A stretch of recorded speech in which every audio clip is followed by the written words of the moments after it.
They spoke your name like a curse, dragged it through the dirt with smug smiles and whispered laughter. They thought words were weapons, that slander was a noose, that lies, repeated often enough, could bury the truth beneath layers of venom. They mocked you in rooms you never entered, built entire narratives from fragments of nothing, sculpted your downfall with tongues sharper than any blade. But the problem with building illusions is that they crumble the moment reality steps in. And now, the same voices that once spat your name with disdain, they whisper it in fear. They believed reputation was a game, a fragile thing, easily twisted, easily controlled. And in many ways they were right, because society itself thrives on deception. The crowd does not seek truth. It seeks a story. It does not care who is right, only who is entertaining. It does not ask for proof, only a convincing performance. They banked on this. They gambled that the world would believe them, that the audience would never think to question the actors on the stage. And for a time, it worked. The whispers spread. The illusions took root. The world saw you through the distorted lens they had so carefully crafted. But there is one thing they forgot. Truth is patient. Truth waits. Truth always wins. The mind is a fragile thing. People believe what they are told, but only for as long as the illusion is reinforced. The moment cracks appear, the moment inconsistencies arise, the moment the weight of reality presses against the carefully woven fantasy, they hesitate. Doubt creeps in. Questions form. And once doubt takes hold, it's a fire that does not stop burning. They feel it now, that fear, the realization that their web of lies is unraveling, that their carefully sculpted narrative is crumbling beneath the weight of something they never accounted for. Your refusal to be destroyed. Modern society is built on control, on image, on perception. It does not reward truth, it rewards consensus. And so those who control the narrative control the game. The media, the elite, the institutions, they do not deal in reality, only in the shaping of perception. And the weak, the followers, they obey. They latch onto whatever story makes them feel safest, whatever version of events allows them to avoid thinking too deeply. But here's the thing about followers. They are fickle. They are loyal only to the loudest voice, the most dominant force. And when that force shifts, so does their allegiance. You see it now, don't you? The way their eyes dart when your name is mentioned, the hesitation in their words, the nervous glances exchanged between those who once spoke of you with confidence. The shift has begun. Their certainty has turned to unease, their laughter to silence, their arrogance to anxiety, because they know you are still standing. You did not crumble under their weight. You did not break beneath their words. You endured, and worse, you grew stronger, and now they fear what comes next. Psychologically, this is the natural order of power. People do not fear the weak, the compliant, the ones who beg for redemption. They fear those who survive, those who take every blow and remain unmoved, those who rebuild themselves from ruin, those who refuse to give the world what it wants. They fear those who do not need validation, because validation is how they control people. The moment they realize they no longer have power over you, they panic. Because if they cannot break you, then what are you capable of? And that is where the real power shift begins. You do not need to seek revenge. You do not need to defend yourself. You do not need to prove anything to anyone. You simply exist unshaken, unbothered, untamed, and that alone is enough to haunt them. They wanted you ruined, forgotten, erased, but instead, you have become something they cannot escape. Your name lingers in their minds, like an echo they cannot silence. And when they speak it now, it is not with laughter, it is with fear. Modern society operates the same way. It builds people up only to tear them down, feeds off of scandal, of outrage, of the destruction of others. But it also forgets quickly. The ones who survive the storm, the ones who refuse to play the victim, the ones who keep moving forward despite every attempt to break them, they win. Because the world cannot resist a comeback. The crowd may love a spectacle, but it worships a survivor. And you are no longer just a name. You are a legend in the making. They slandered you because they feared you. They tried to bury you because they knew what you could become. And now, their fear has become reality. You have risen. You have reclaimed yourself. And they have nothing left. Their lies have turned to dust. Their narratives to empty echoes. Their power to nothing. And now, when they speak your name, it is not with the confidence of the past. Slander is a double-edged sword, wielded carelessly by the weak, yet always returning to carve its mark into the hands of the wielder. The foolish speak with the belief that words alone shape reality, that mere accusations become truth, if repeated often enough. But a lie, no matter how intricately woven, is still tethered to the frailty of its creator. The blade swings forward, aimed at the spine of its intended victim. But what the unwise fail to realize is that slander cuts in both directions. A sword does not ask who holds it. It simply bleeds. The nature of slander is parasitic. It requires a host, something to feed upon, something to destroy, in order to survive. The moment it leaves the tongue, it binds itself to the one who spoke it, wrapping around their existence like a slow-growing poison. Because to create a falsehood, to shape a deception, one must commit to the illusion fully, and that is where the undoing begins. Lies demand maintenance. Fabrications require reinforcement. The longer they persist, the more they consume the one who birthed them. A web of deceit is not a fortress, it is a slow suffocation. The weak believe slander is a weapon of power. The reality, it is a confession of weakness. To speak ill of another, to devote energy toward tarnishing a name, is to admit inferiority. No man slanders an opponent beneath him. The mere act of dragging another through the mud reveals the fear beneath the surface. Those who stand tall, unchallenged, do not need to whisper. They do not need to invent shadows where none exist. But those who lack the strength to dominate by action, they resort to defamation. Not because it is effective, but because it is all they have.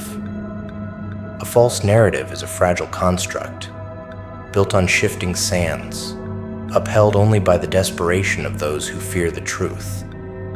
It spreads like wildfire in the beginning, igniting quickly, fueled by gossip and the thrill of destruction. But fire, once set loose, does not remain loyal to the hands that lit it. It burns indiscriminately, consuming everything in its path, including those who thought themselves immune. The same mouths that once spewed venom will one day turn on their own. Because in a world that thrives on fabrication, no one is ever truly safe. Watch as the architects of slander begin to stumble. The weight of their own lies presses down, forcing them to spin more, to create new distractions, to scramble for ways to shift the spotlight before it lands where it was always destined to, upon them. A lie, repeated enough times, does not become truth. It becomes an anchor. The more they try to drag another into the abyss, the deeper they sink themselves.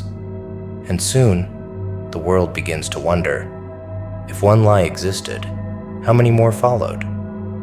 Suspicion spreads like rot, infecting not just the original target, but the credibility of the very voices that once spoke so loudly. Modern society has perfected the art of slander. It does not seek truth, it seeks spectacle. Headlines are designed not to inform, but to provoke. Scandals are manufactured, outrage is cultivated, reputations are sacrificed for the sake of temporary entertainment. But in this game, there is an undeniable truth. Those who endure slander and remain standing become untouchable. Every attempt to destroy them only carves their name deeper into history, and the ones who orchestrated their downfall, forgotten, reduced to whispers, to irrelevance, to shadows, fading into obscurity. A man who has survived slander is a man who has seen the full arsenal of his enemies and walked away unscathed. There is no greater freedom than that. The world will throw its worst, attempt to break the mind, the spirit, the reputation. But when the dust settles, only two things remain: the truth and the one strong enough to have endured it. Those who slander operate under the delusion that words can kill. But words are wind, and the wind does not topple the unshakable. It only serves as a reminder of how weak the storm truly was. Every lie, every attack, every whispered insult is an investment in the very thing slander was meant to destroy, the legend of the one who survived it. The more they speak, the greater the myth grows. The more they attempt to tarnish, the more impossible it becomes to erase the name from history. Slander does not erase, it engraves. It forces the world to look, to question, to wonder. And curiosity is the enemy of deception. Because once the search for truth begins, once the first crack appears in the falsehood, collapse is inevitable. Lies are the tools of the desperate, the weapons of those who lack the will to fight in the open. They whisper in corners, they scheme in secrecy, but no amount of deception changes reality. Truth is patient. It does not shout, it does not panic, it does not chase, it waits. And when the weight of slander finally crumbles under its own contradictions, when voices that once spoke with certainty turn to silence, the truth remains untouched. Obsession wears many masks. Some disguise it as hatred, others as mockery. But beneath the performance, it is always the same. The moment a name lingers on the tongue of another, the moment thoughts are consumed by another's existence, control has already shifted.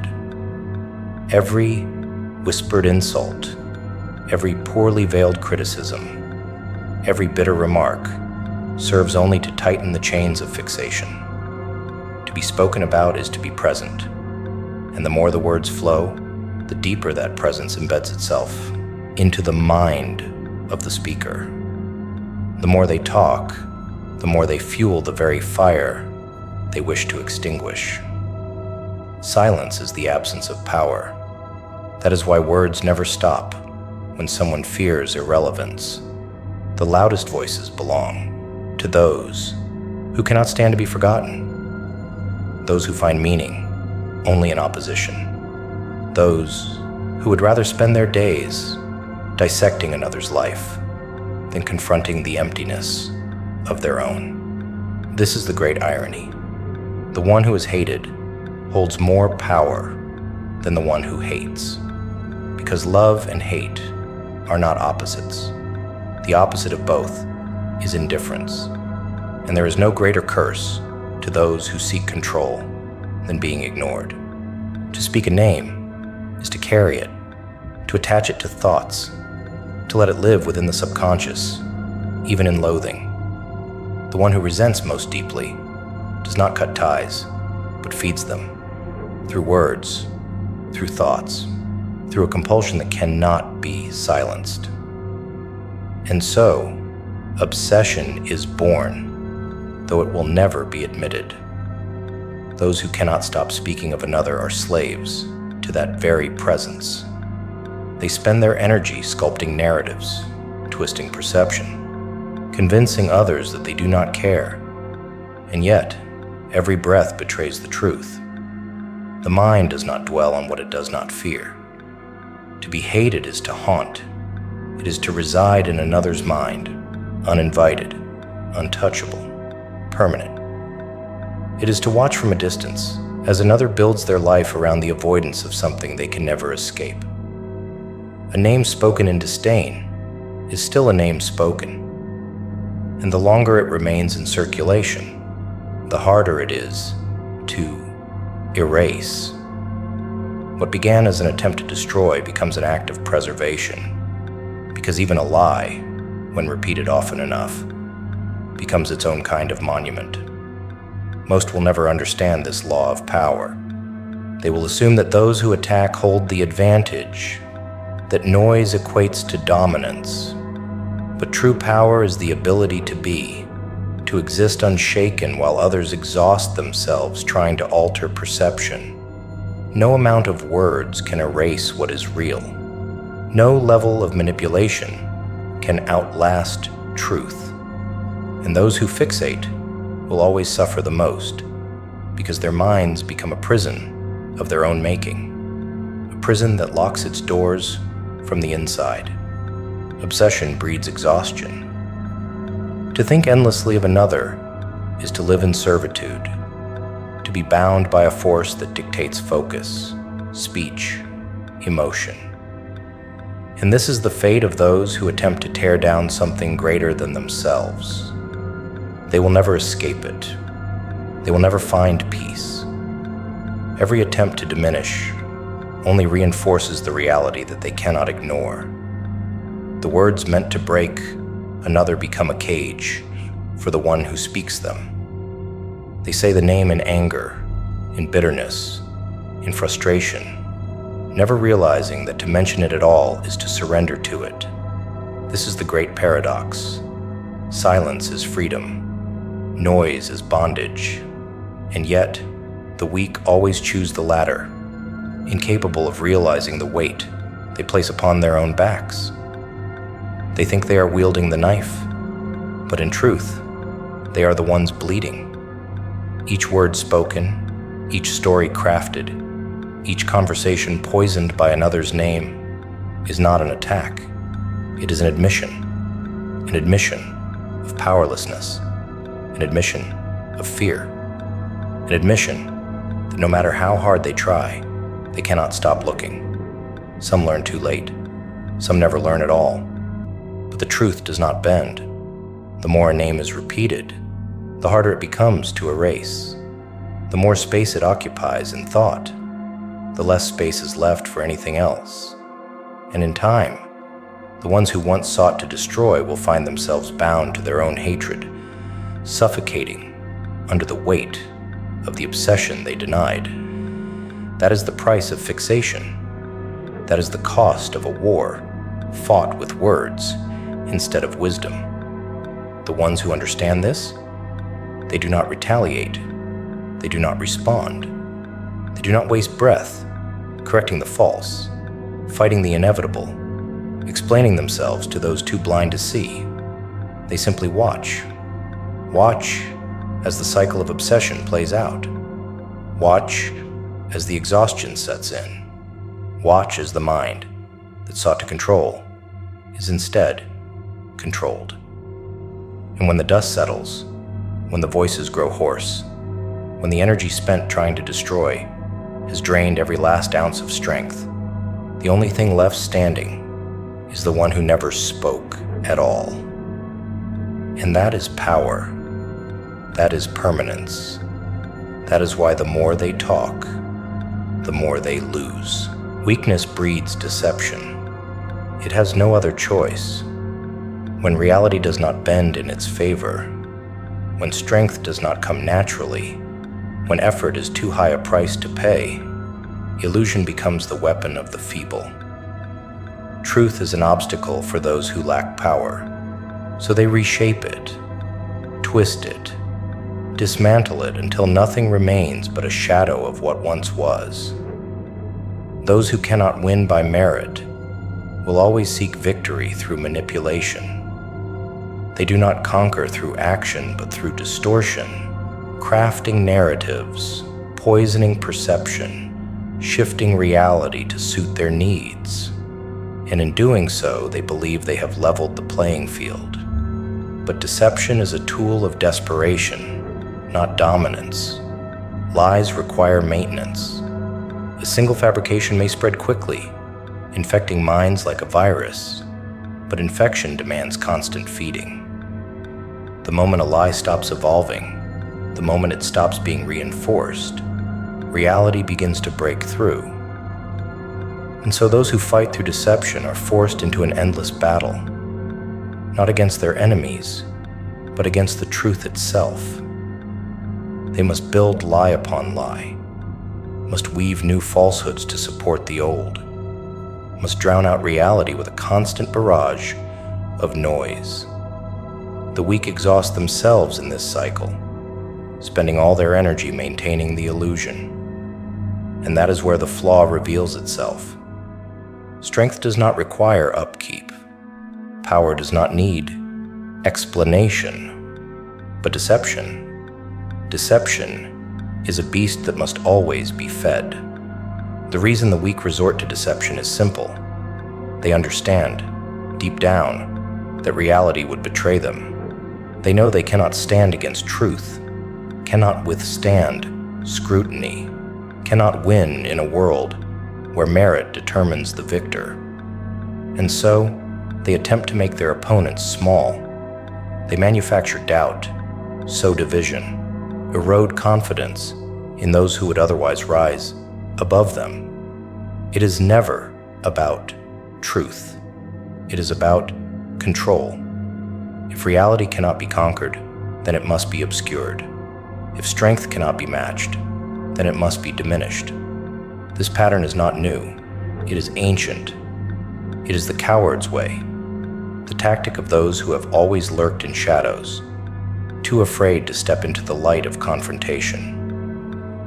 Throughout history, the weak have built their kingdoms, not through force, but through whispers.